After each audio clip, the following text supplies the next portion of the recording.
Back live across Michigan. Superfly Hayes is our executive producer. Mike Kimber, Micro Mike, Chat Sports, YouTube, Lions, NFC North, NFL stories. Also, he's part of Herman Moore's Lions Nation Unite. Look for them on the social networks and online. In studio Talking Lions.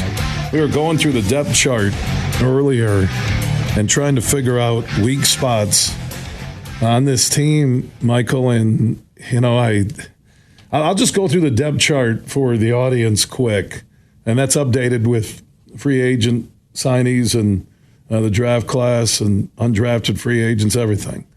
So obviously at quarterback you have Goff, you have Hendon Hooker, really strong, maybe the strongest 1-2 the Lions have ever had. For a backup, yeah. Yeah, for a backup. Sean Hill. Well, Sean Hill, yeah. Yep. And maybe old school when they had to go between like Pete and Kramer, right? But I'm saying in the modern era, I'll take that. David Montgomery and Jahmyr Gibbs at running back. Is there a better tandem? Best running back duo in the NFL, hands down. Yeah, Amon-Ra and Jamison Williams, your top two wide receivers. You got a guy who's one of the highest paid wide receivers in the NFL and one of the fastest wide receivers in the NFL who now makes the route running look easy. And you got Vaki, by the way, possibly. I think he could end up taking Craig Reynolds' spot on that roster. Don't you agree? I absolutely 100% agree with his versatility. Yes, with what he can do on multi-dimensions, it makes sense that he would jump Craig Reynolds. Now, there's a little pause here when I look at the top two receivers, and I said Amon-Ra and J-Mo. And then you got Khalif, you got Donovan Peoples-Jones, that a lot of people, he's been committed to working out. Antoine Green, Alexander.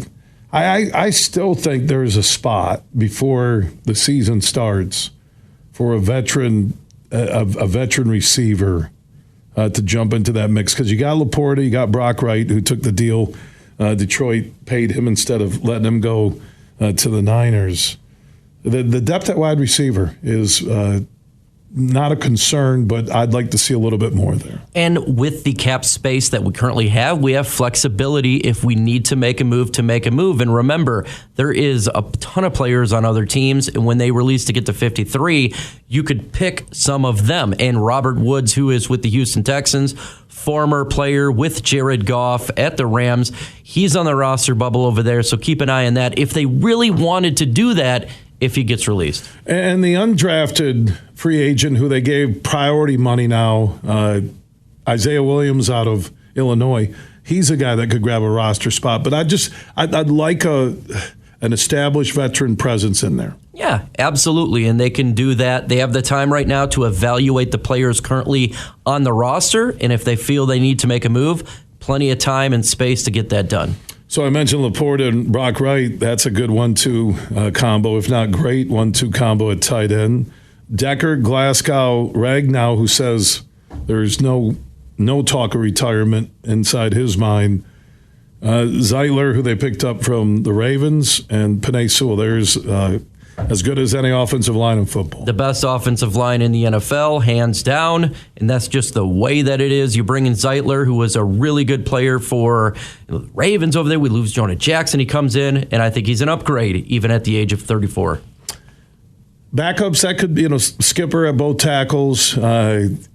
Christian Mahogany, who we both liked before and after the draft out of Boston College. I think he was a late-round steal, right, to be a backup at guard. A late-round steal and a guy you need to monitor throughout the season, because if he plays the way that I think he can and develop, you could see a situation where maybe he's getting starting time by the end of the year. He'll be a starter by next year. Great player. On defense, you got Hutch at left defensive end and Betts, and I think it's a Goudet, however you say it. And, we both agreed if Hutch got hurt, you're in trouble. Right defensive end, Davenport, Comiskey, Pascal are there. That's pretty strong. Levi and McNeil at one tackle. The Pelco guy could get some playing time. DJ Reader, Broderick Martin, Wingo, the rookie out of LSU. That's strong, I think, at right defensive tackle. Linebackers, Houston and Barnes, Anzalone and Rodrigo and Jack Campbell and Jalen Reeves-Maybin. How about that for a six-pack of linebackers? It's absolutely amazing depth at the linebacker position because all these linebackers could start, and they're all can play some special teams as well. So you're getting a Malcolm Rodriguez who could play special teams. He played defense and offense. Jalen Reeves-Maybin, special teams, starter defensively. He is a vocal leader. Great depth at linebacker. Back to that D-line I just talked about. You can see that whether it's Pascal stepping up that you talked about last hour, that, and DJ Reader, he's not going to play every snap. Martin in the mix. Wingo, undersized, but a guy who's quick. Even used him in rookie, I think Risden said rookie camp or OTA. He's had a little bit at defensive end to try and take advantage of his quickness. I do see not a flag, but a mild concern with depth on that defensive line. Mild concern for sure, and no roster is perfect in the NFL, and this is where our spot is, where maybe the depth or the concern of elite type of player is not there as of right now. Look, again, if they feel that they're making a move, we got the trade deadline in October, and they need to get an edge player, I'm sure they would do it. But right now, we don't have that bona fide name opposite of Aiden Hutchinson. And Arnold is already listed as the starting right corner. Rakestraw, the rookie out of Missouri, is backup. You're looking at Vildor and Dorsey are going to fight to make the roster, I think. Left corner, Carlton Davis. Amik Robertson's a backup, former Raider. Branch at strong safety with Melifonwu as a backup, guy that was starting playoff games, right? And free safety Kirby Joseph and C.J. Moore. A depth in that secondary I've never seen. They're all a big contributor to the revamped defense and secondary for the Detroit Lions, and they're all very good players. I mean, if you look at the end of the depth at the corner position, we're talking about Emmanuel Mosley, whom last year we prioritized in free agency. That's our last one. Vildor, who may not even make the team, was starting for the Detroit Lions in the NFC Championship team. This is amazing to see the depth here, and if there is injuries, going from the next player is not a big difference, and that's what's so awesome.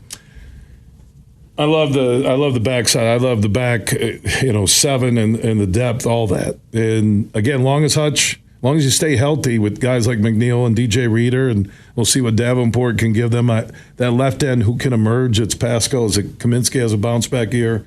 So that not a lot to complain about when you look at the Lions right now. Special teams, obviously, Fox, one of the better punters in the game. The money badger, Mike Badgley. Turner, rookie out of Michigan. There's talk of the Bates guy with the Panthers, that there will be competition for that kicking job. But Badgley, at least what I've heard, looked really good in OTAs. Again, it's not game situations. He was good at home. And I think for the Lions to go next level as a champion, they're going to need a kicker who can kick a 55-yarder when they need it in the fourth quarter. 100%. And that's probably the biggest question mark on this team, and it's been like this for a little bit, is kicker. Now, we know Michael Badgley is pretty good when we're talking about 40 yards or 45 yards. When you start to get to that 50 and up, he's less than 50% at 46. So when you're trying to make a championship run or win a playoff game, it's those kicks that could be the difference maker. So will they stay with Badgley? Can he still maintain the job because Turner's not doing good? Will Jake Bates, if he ever does sign up, does it really show that he can do it in a big game and not in a UFL? So these are the biggest question marks for the Lions right now at kicker. But look, Michael Badgley, even though he is not the best kicker in the world, he's not the worst either. He's a middle-of-the-road guy, but we're looking for somebody that can make the big kick in the big game like a 55-yarder that you were talking about. And I still would like to see returners who could take it to the house. Correct. I think their returners are safe, right? Raymond does have the ability when healthy. Donovan Peoples-Jones, I think up there in years, I don't think he's a house guy. Again, he could surprise me with an off season of working out. And Dorsey, Craig Reynolds, I would like to see more athleticism and guys who with one touch could go, especially with the new XFL, UFL kickoff rules coming in. It's going to be interesting how special teams come into play based on who can get a roster spot. And we talked about Vaki, the rookie out of Utah. The wild card. But they need another wild card, I think, in there. I agree with you. You know, do you put JMO? I'm being honest here about with this new kickoff format, and people need to Google it. I'm not going to explain it because it'll be like live geometry on air. Just Google the new NFL kickoff format. That JMO's ability to get to a corner. Do you put him at risk there and do it? Before I would say no. But now with this team near championship level, and we're talking about if we're in a big game, we need a big play. Would you put Jamison Williams out there? 100%. Not punts. I'm talking kickoffs. Kickoffs, anything. If we're talking about we need to make a big play, he is a playmaker. He has elite speed. I know they don't want to risk it hurting a starting wide receiver, but if you're talking about winning a playoff game or getting to a Super Bowl, you put everybody out there that can make the better difference. And Jamison Williams, with his speed, would be elite for that. The one thing I'll say about Campbell, if I can, and Holmes, and I don't want to point out a negative, but they seem to be really run-of-the-mill when it comes to special teams. Like there's not an alarm going off. Even after they lost the NFC title game and blew it in the second half, there's not a panic when it comes to the special teams. No panic at all, and they've been very patient with this unit. But that's your third unit that can help you win games. Unit. Yes. Right? I believe there should be more attention to a field goal kicker who can win you a game from 54, 55, and that there should be more attention to kick returns. That's just my visual on it. No, you're 110% right. We have to make sure that we have a guy that you can rely on in these big kicks. You look at all the teams that are trying to get to Super Bowls. You have kickers that's been done it throughout their career, and they make the big kick in the big game. I know kicker doesn't sound like a position that you have to worry about, but if you lose a playoff game by 1 point, 2 points, you're going to be feeling pretty salty that you didn't make that 55-yard field goal that is required, that will happen throughout the season this year. We've seen it multiple times last year. They are patient. We need to get a guy, though, that we can rely on. And I don't know if we can rely on Michael Badgley for the big kicks. I don't even know if we can really rely on him throughout the whole season because we started out with Riley Patterson last year. We just need to make sure that we get this position down. Everything is good to go with the rest of this roster. It is. And what we're doing here in just going through the roster, which is awesome to openly discuss, is that there aren't a lot of areas that could hurt you. But I still believe, the lack of a field goal kicker that you trusted did hurt them in the second half. 100%. I think not running the football more in the second half when you had a big lead. And that's Ben Johnson. Sometimes you want to showcase your offense instead of just get the W and get out of there, right? Yeah, absolutely. Ben Johnson's really good when it comes to offense, but every once in a while we've seen it throughout the games where he does boneheaded decisions. And you kind of wonder, why not run the football in the second half of the 49ers game when you're pounding them in the first half? So, yeah, look, there's little things we got to get cleaned up. It will get cleaned up. This team is really close and ready to compete, getting ready for week 1 to start this to the Super Bowl. Multiple Super Bowls. I'm sticking with what I said last year, even before they got to halftime leading and dominating the Niners, that there will be multiple Super Bowl appearances. And now I'm sticking with the Lions are going to win 2 Super Bowls in the next 5 years. If they do that, that'd be the greatest thing ever. Could you imagine in the history of Detroit, sports in Michigan? Could you imagine the Detroit parade that would be occurring on Woodward Avenue with the Detroit Lions coming out? Oh my goodness, it would be fantastic. And then once you get 2, all right, and I brought this up on a show, I think, a couple weeks ago. Once you get 2 Super Bowl rings, and as a franchise, you start talking Hall of Fame for golf. Yes. And you start discussing where the Lions rank in terms of dynasties in NFL history. Is that amazing? To be talking about this is amazing in itself. It's crazy. And people are like, well, are you talking dynasty? Yeah, I'm talking dynasty. Hank Hayes, Superfly's dad, said, I believe that this team will go down as one of the greatest ever. The Beatles of the Motor City. Look at Hank. dreaming. Dynasty, 2 Super Bowls. Look how close they were. I'll go to my grave if they hold on in that second half.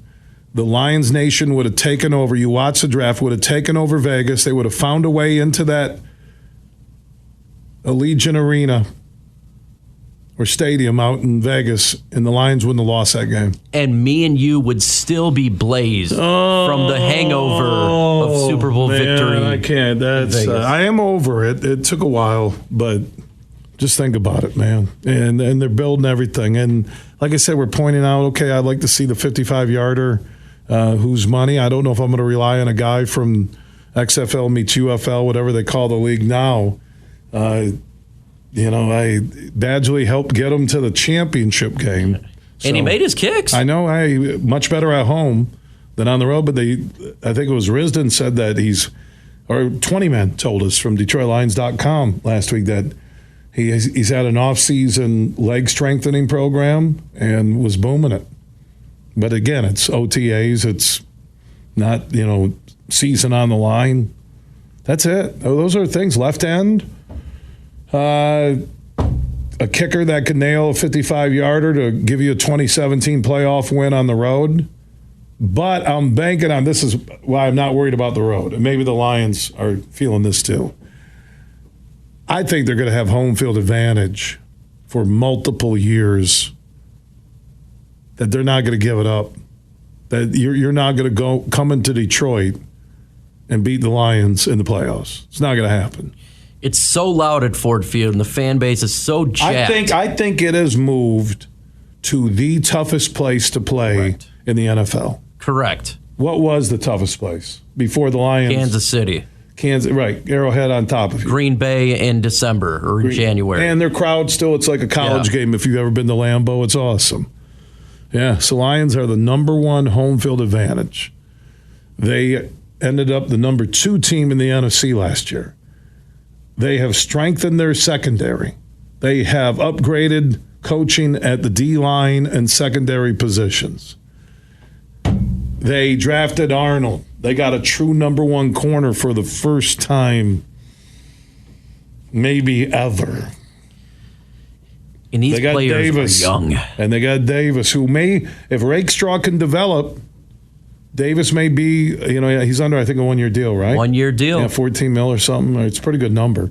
That Rakestraw could come in, and there's your future. Left and right with Arnold and Rakestraw. Sounds like a bad law firm. At Arnold and Rakestraw, have you been in trouble? Call Arnold and Rakestraw at 1-800-LAST-STRAW. Oh, my God, that was beautiful. That was epic. Arnold and Rakestraw. Sounds like a law firm. The last straw. Yeah, so I'm looking at what they have. The only thing that is the ultimate dream killer is Goff going down to a season-ending injury. Yeah. That would be a gut punch, just like it is to any team, though. You could say Mahomes, literally right. Yep. The season's over for that team. Can't lose Goff.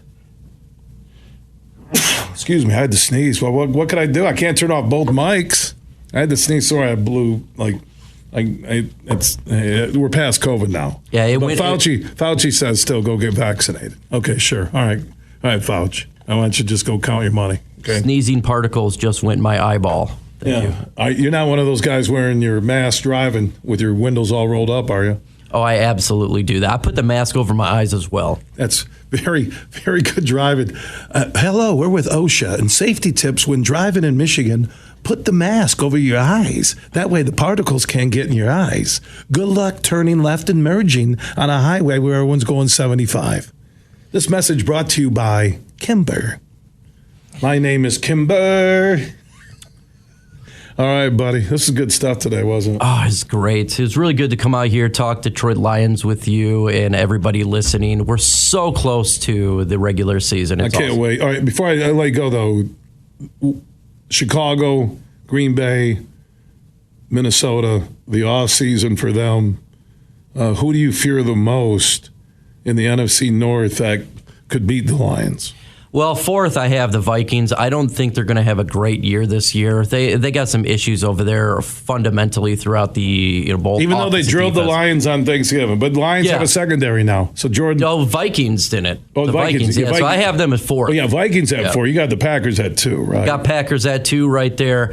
Look, I think you might have said Green. You might have said Packers initially. Okay, Green Bay is definitely the number 2 team. I wanted to make sure. Come on, Kimber. Yeah, Green Bay is the number 2 team. Your name is Kimber. It's Kimber, represented by Rakestraw. Arnold and Rakestraw, 1-800 The Last Straw.